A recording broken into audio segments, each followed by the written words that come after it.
Hey,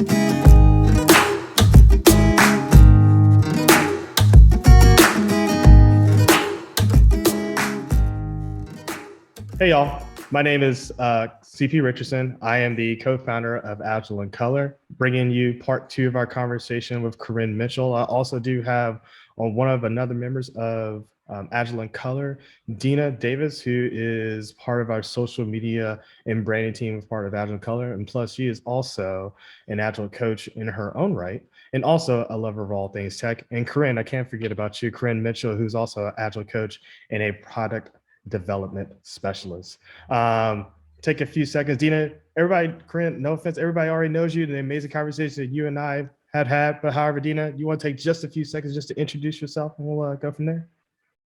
Sure. I am a Scrum Master, working as a Scrum Master, and recently certified as an Agile coach. Looking forward to jumping into that arena and getting more knowledge and growth from people like Korrin, people who have blazed a trail. And of course, UCP, but people know you in your own right. So, but I also am looking forward to giving my first talk here soon at some point on diversity inclusion. So I'm happy, very happy to have this conversation here to kind of jumpstart the conversation. Fantastic. Awesome. Thank you, Denna. And Korrin and Denna, thank you both for taking the time out. I know we're all busy and we've been trying our darndest to get this thing scheduled, but seriously, thank you all for jumping in and having this conversation. So really what we want to talk about today is talk about like inclusion, diversity, equity, inclusion, and belonging. Sometimes a lot of folks only hear about DEI, but never actually include the B when it comes to belonging. We'll talk about that in a little bit further detail in later parts of this conversation. But Denna, you actually had a topic that actually we were discussing, you, myself, and Korrin earlier this week in preparation for this. Did you want to just give a quick synopsis of it and we'll just dive into it? Because I don't want to steal your thunder. We'll go from there. Oh, absolutely. And it's not about stealing thunder. This is a shared space. So, but yeah, so what I've started noticing when I've been kind of looking around at some different organizations and the summits or conferences or workshops that they're putting on is that they do well to include diversity in terms of gender and in terms of person of color. But suddenly I'm starting to realize that person of color is beginning to exclude Black. So as long as there is a person of color, be them Asian or South Asian or Hispanic, that seems to check a box and leaves Black out.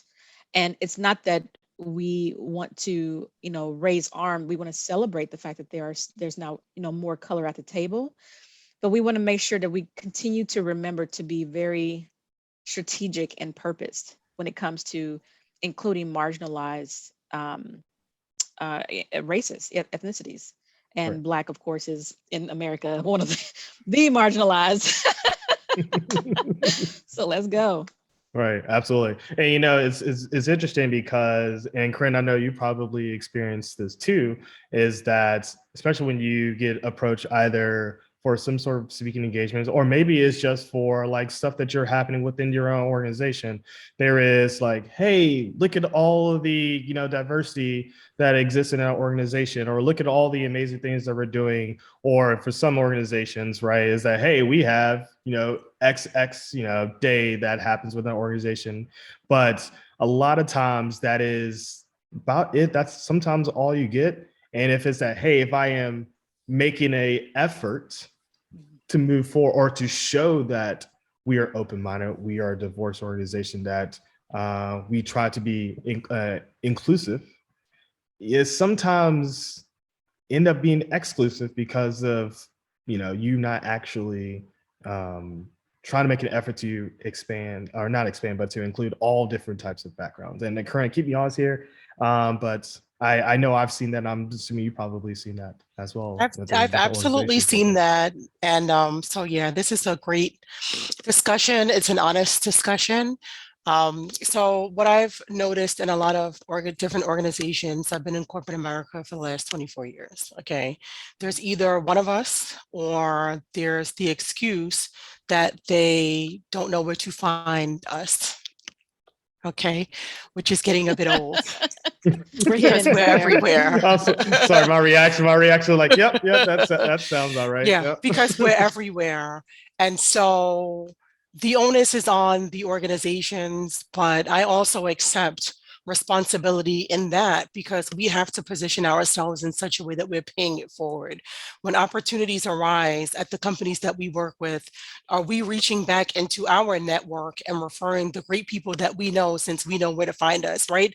And making sure that we're adding and interjecting more flair and flavor to the organizations that we work with? Are we joining the different employee resource groups, which seemed a bit segregated, to bring this to the forefront? Are we helping out with the recruiting and the retention efforts? But not just that, because it's not our responsibility to make sure that there are Black people in organizations, right? But how are we and what are we doing to hold organizations accountable?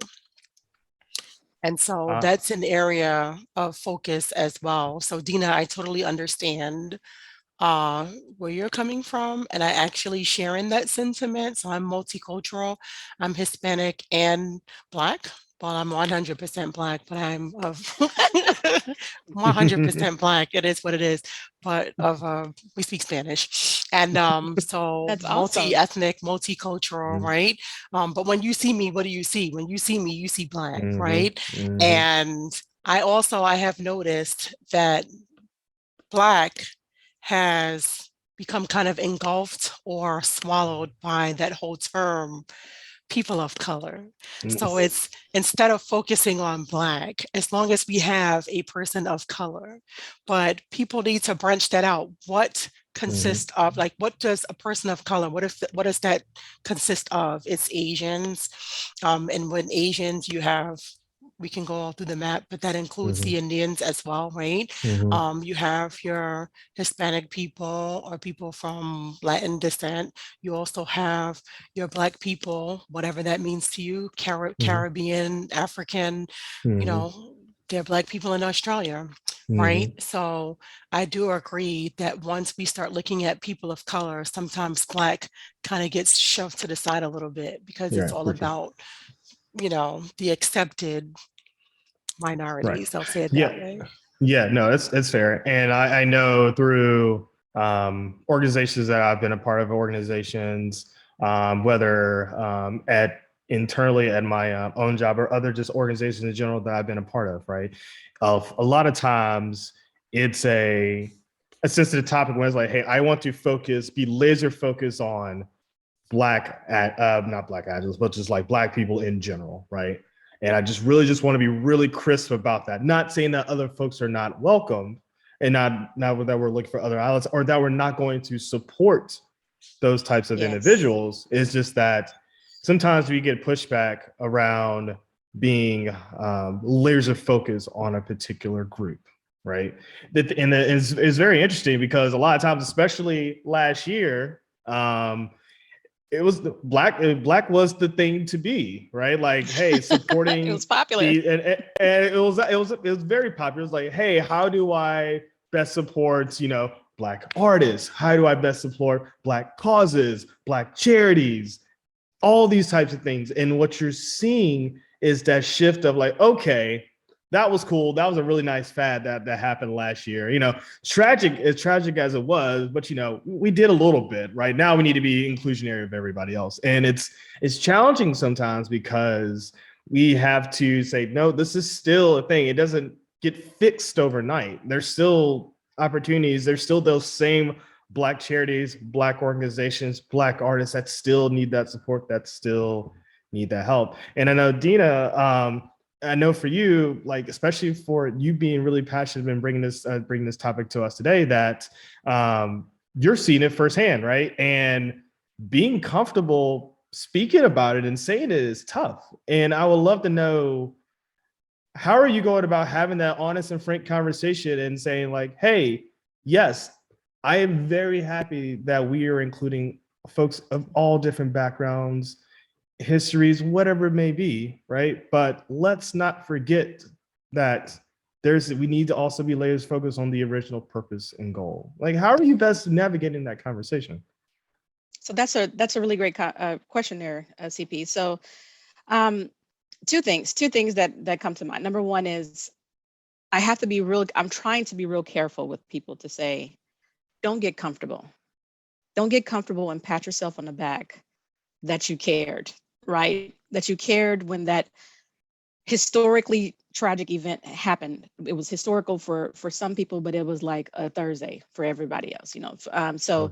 Don't get too comfortable in your level of care in that moment, because moments pass, but you know the need still exists. So we still need advocates. We still need sponsors in the right places who are going of all colors, of all authorities and voices, who will take on the calls, who will continue to take on the calls. And number two, also reminding people, don't get comfortable with what it means to be diverse, because it's about having a seat at the table.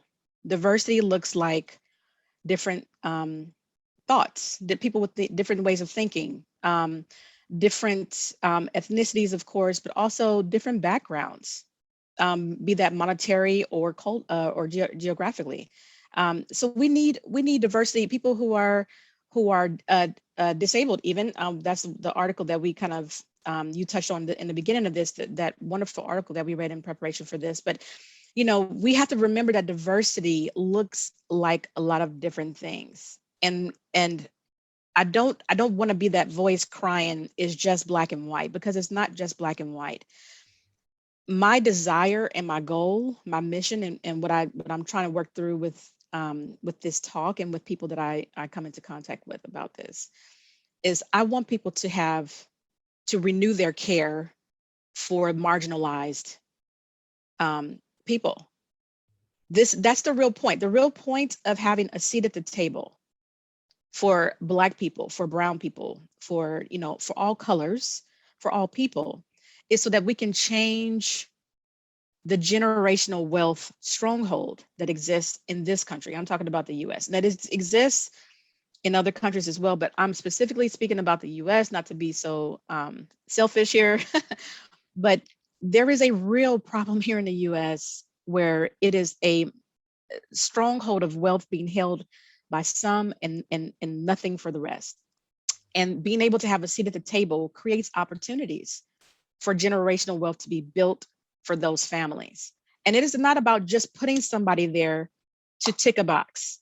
I don't want to be a token. I don't want to be anybody's token. I want to have real opportunity. I want you to take me seriously. I want you to respect me. I want you to offer me opportunity for training and advancement, for promotion. Is there a clear line? So these are the kind of things and the kind of questions, the kind of issues that I'm planning to bring up. Like, I didn't even know that this was like in me until I started looking around like, oh, wait a minute. Where are the Black people? Well, I'm gonna tell you something. Yeah, People always look for other people that look like them. yes. So it's not a matter of knowing what was in you. You know what you look like. And so naturally, when we attend conferences and events and things like that, a lot of times, and it's part of an unconscious bias that we all have, not just Black people. How many times have you gone somewhere and naturally resonated towards another Black person, and y'all just automatically started kicking it and talking and speaking and hanging out, and a group of 100 other people in the room, only because y'all were Black, right? It happens naturally. That's it. So, That's it. you know, it's not a bad thing. It's good to be self-aware that, like, hey, when I'm, you know, attending an event, I would like for one of the panelists to look like me. I'm raising children. I have a 13-year-old daughter. I don't mind sharing that. And I love the way she looks up to me. And when we go to events, I would like for her to see someone who looks like her. So my question is, it's a system that I don't think we're going to be able to fix, but how do we invoke change? How do we start paying some of the things, the great work that we do? How do we start paying it forward? I'm thinking about mentorship right now, about the young ladies that I mentor who may have, you know, just recently graduated from college. If I didn't have a seat at the table, so I think of someone like my grandmother who's 92. Mhm. She was born in the 1920s, honey. There Mhm. was nothing going on there for her. Mhm. Okay. But the work that they've done and the marching and the fighting and the protesting and all that stuff and just working and being obedient in Mhm. certain scenes has paved the way for me. And then I Mhm. was able to go to college. So, Dina, Mhm. what can we Yes. do, right, to challenge the system carefully, cautiously, intelligently, with intent, so Mhm. that maybe I hope we're alive to see it, but even if we're not, so that we're making sure we're putting measures in place to pave the way for the Black girls who are coming behind us. Mhm. Mhm. Oh, and Right? Black So voice. what Yeah, I throw that out there. Black voice. Yeah. Black voice too. Black I was voice talking too. to Dina for all of the I was Black like, y'all just forgot children. all about me. Let's talk about And I let's don't be want to be inclusive. Let's be non-exclusionary for people inclusive. who are No, no, no, non-binary. I no. do But not want to let's be be inclusive non-exclusionary. for all Yes. Yeah. of the Yeah. Black youth who are coming up. Thank you for that, CP. That's important for all of the Black youth Mm. that are going to be coming up through the ranks. So, Dina, it's like I totally support what you're saying. How do we not only secure a seat at the table for ourselves, but also for those that we need to lift as you climb, is what I say. As we lift, and even as we are having this conversation, how do we turn around and grab one up and say, hey, I'm going to pour into you. And this is what you need to do, Come right? on. This is how you not only get that seat, but this is how you keep it, right? And maybe, and this is something that I'm passionate about as well. How are we mentoring our own and training our own and making sure that it takes a village? How do we bring that mentality back into our community where we become part of the village? Right? So, like the three of us are a village. So, how are we helping others not just solve the issue of the systemic oppression or exclusion, right? But to actually empower the youth to continue to break those barriers.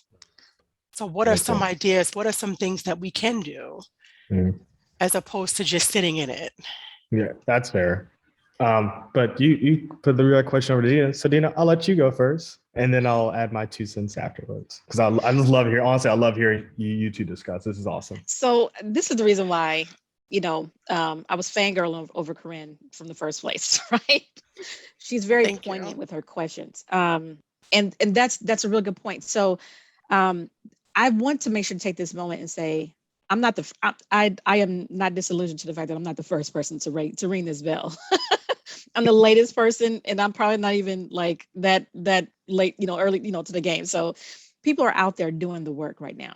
And there are a lot of organizations and groups that are out there that do this. Like I had a really great experience with Melanated Action Society, where it was Black people supporting Black people. Like, come on, like they're like, I got your back. What do you need? Hit us up. We want to connect. We want to help you get where you're going. And there are many, many, many other places out there like that. And that's great. That's the kind of stuff that we need. But we also need what I need, because I'm still learning in this process, right? I need to learn how to have the conversation with corporations.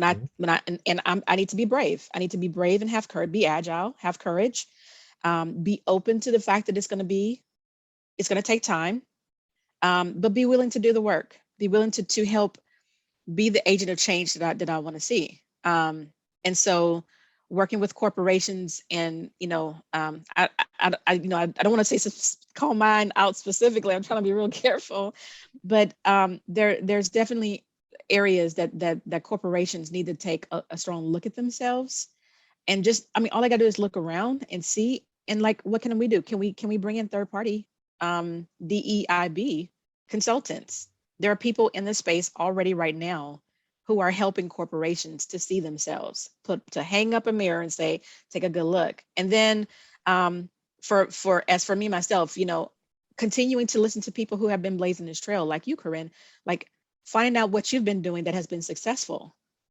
Let me sit at your feet and learn some knowledge. What can I do to start creating more change and more opportunities? Well, I can tell you what I've been doing.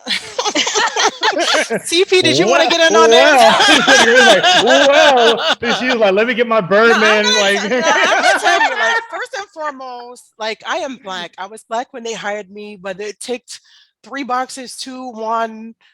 I don't care, I'm here. And I used to have a complex because I've always been the only one. And so I had to transition my mind and transform my mind, because if it was like, okay, so I'm the only one, and I would feel uncomfortable in my younger days. And I had to have a conversation with myself and say, okay, so if they only want one, why not me? Why not me? Okay, so Dina, if you're the only one, because you are the one, honey, right? So be empowered with that. Something I've always done also is they have these employee networking groups. Join them and take a leadership role. Take a leadership role to help them out. It's not just a segregated group of Black people that get together to plan Black History Month. Make it more than that. Have conversations with HR. How many Black people do we have working in recruiting? Because again, something I alluded to earlier, we tend to resonate towards people that look like us. So if you don't have Black people in recruiting, who's hiring Jerome and Tyrone and everybody else? So it's actually very funny because there are so many points I wanted to interject, but I love this conversation back and forth. But one of the things that you really hit on, because it's a great segment to talk about the article that we actually discussed, right? And this is something Dina actually had brought up too. And for folks who wanted to take a look at the article, it actually is from Fast Company that was posted on 11/1 of this year. And that is 3 things that might be missing from your inclusion efforts.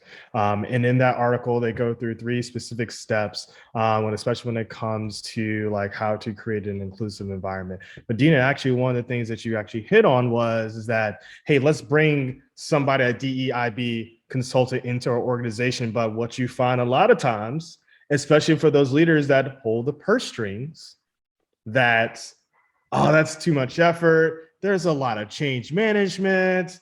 Like, do we have to? Can we get like half the benefits for this? And then, not have to spend all of this money. I know there's a lot that's happening here, and I know we're probably coming up on time because I know some folks do have some other conversations.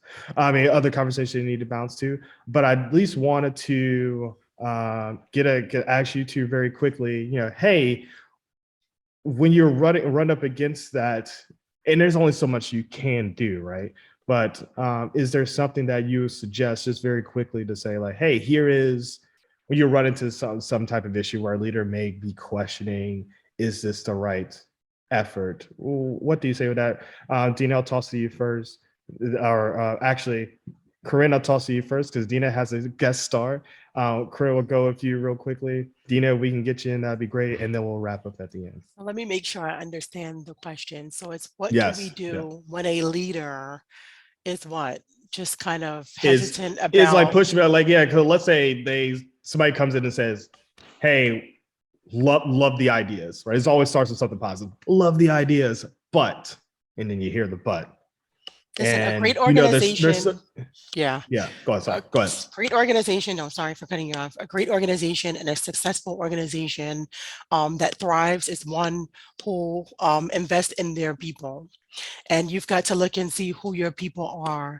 If you are trying to attract talent from a particular group, people of color or other than or whatever, what is it that you have here that's going to attract that talent and retain that talent and make sure that those people flourish and grow? And Dina had touched on something earlier, like training and development. Invest in your people. Investing in people is training and development in so many ways, and being inclusive in terms of diversity in what we look like, diversity of thought, and all of that is essential. So if you have a company who just wants people kind of swinging in and out the door with no loyalty, no commitment, then these are the type of companies that are not going to thrive. But companies who actually take a conscious effort to make sure that they're investing in the future of their organization will actually they'll put their money where their mouth is. And if they have to bring someone in-house or hire someone with that skill set to work internally, because it's more than just someone coming in and running an 8-hour workshop. there's a lot of work involved in that. So my recommendation would be for companies to actually intentionally seek out such talent and such expertise, hire them and make them part of their human resource department or their DE&I area, and be very focused. And just like they ask us for performance goals and rate us against those goals, we need to be asking the company as well for their goals around DEIB efforts and, you know, whatever that encompasses, all of that beyond people of color, right? And we need to hold organizations accountable for whatever it is that they said that they were going to do as well. So I don't want to eat up all of the air times. I'm going to hand it over to my sister. Sister. Yes. I love it. I'm cheerleading over here because that is it. It has to be as strategic and as systemic. I love the word, the term systemic inclusion from that article. Like I'm adopting it as my new like catchphrase. It has to be as strategic and as systemic in the inclusion as it was in the past for the exclusion. I mean, to me, it's kind of a lazy way of saying we don't have time, we don't have the capital, we don't see the people, we don't know where to find them. Go find them. There are thought leaders. There are highly intelligent Black folk out there that blow my socks off when they open their mouth to speak. Go. It's not that hard to find them if you're really looking, if you really want to make a concerted effort to fill the table, to share the wealth. So I would just echo everything that you were saying, Korrin. All that you said was right, and I just applaud it. And man, yes, love it. We're running out of time. One thing I did want to say before we wrap up is that in some cases, right, when you've done everything that you possibly can and you're making a concerted effort, sometimes maybe it's just not right. Everybody says it's not a good culture fit. Like in some cases, it truly may not be a good culture fit. And it's not about you. It's about the principles and what you represent and how you want the organization that you support, where you put your time and energy towards what say, right? Like there be in some cases where I may never want to go work for, let's say, X company just because, you know, the way they do business doesn't sit right with me, right? And sometimes that's just okay. And CP, I know you don't support want that. Yeah, it's hard. That 100%. Listen, you've got to know yourself. You've got to be aligned to your own core values. And I say this a lot. I'm going to say it here because I know we're almost out of time. Don't miss your exit. After you've done all you can, Donnie McClurkin says, Stan, I say don't miss your exit. If it is no longer an environment that is nurturing you and working for you, and you see that there is just massive resistance, what's going on at one organization is not happening everywhere. Pray to the good Lord and ask him to send you somewhere where people need what you have to offer, where people need what he has equipped you with. And don't miss your exit. Don't hang in a place too long, because if you're swimming it long enough, you'll start to smell like it. All right. So don't miss your exit. Look. Don't miss your exit. Korrin's over here preaching. I'm over here. I'm like, where is my fan? I know, right? I'm just like, listen, like I 100% agree with everything CP said. Listen, you may do something groundbreaking, and what I call it is watering a seed or planting a seed. You may be the one, Denna, who plants something. And you move on to do greater things somewhere else, but someone is going to come behind you and they're going to water that thing. So you may not be around to see things blossom and flourish and just reach its maximum potential and grow to fruition. And that's okay. Plant your seeds. Plant your seeds, but be aligned to your core values. Don't be restless at night. Be able to sleep at night. Have your ethics, don't compromise your integrity.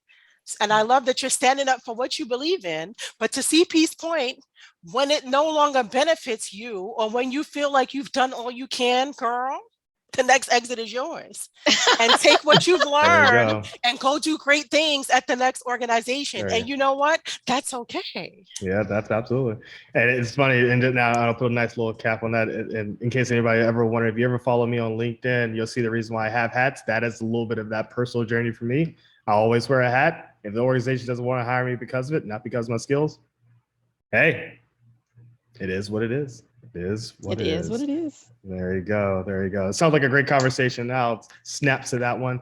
Korrin, Denna, thank you so very much Thank you so for much for this having us. conversation. Thank you so much for your energy. Thank you so much for your time. To kind of like wrap things up for folks who are watching this, we are going to do our last part of our part 3 series here soon. I'm not going to make the mistake again because schedules are hectic and all over the place. But we are planning to do a part 3 here very soon. So just stay tuned. Check out our YouTube channel. Check out our social media channels. You can find us on Agile In Color on Instagram, Agile In Color on Twitter, Agile In Color on Meetup, Agile In Color on LinkedIn. And then if you really want to, make sure to go to our Agile In Color on YouTube, hit that like and subscribe button, and we'll go from there. Thank you all so much. Again, one last time, Korrin, thank you. Denna, thank you. Everybody have a fantastic rest of your day, and we'll chat soon, y'all. See ya.